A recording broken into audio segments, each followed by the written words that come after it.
If your next AMG does not sound like your old one, this is why. To keep things short for you guys, is that a cross-plane V8 is with the V8s that you see in majority of cars. So that's going to be your, Germans and American, and those are the ones that sound really loud. If you hear it goes like, like that super deep sound. And the way that the crank is designed, it's a 90-degree design.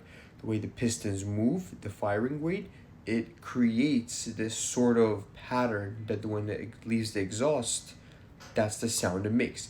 Comparing it to a flat plane crank, which you have a perfectly equivalent firing rate. Those are your high revving, like Ferraris and like you get the point. Now, in terms of reliability, the crossplane is always going to be more reliable regardless of any situation, because the flat plane, the whole point of it is that it's supposed to rev super high, and depending on the displacement is going to depend the longevity of the engine. And since it revs super high, you're going to have a lot more vibration within the engine, and then the crank is going to be super light, so that's how you have such a fast throttle. You're going to be on the, your foot's going to be on the pedal, click it once, the car's going to rev immediately. Now your traditional, cross plane is going to be a much heavier crank, so by the time when you put your foot on the throttle, it like boom, slowly revs up. That's the whole point. But in return, we are going to get some amazing performance from that flat crank V8. We're going to have an amazing sound, amazing performance.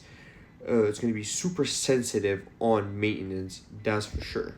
To be completely honest with you guys, I am a little bit disappointed, because when I hear someone owning an AMG, a Mercedes, I always think of that deep rumbling, like the CLS 63s, the C63s, that deep like super deep noises, and that's what I always loved about Mercedes.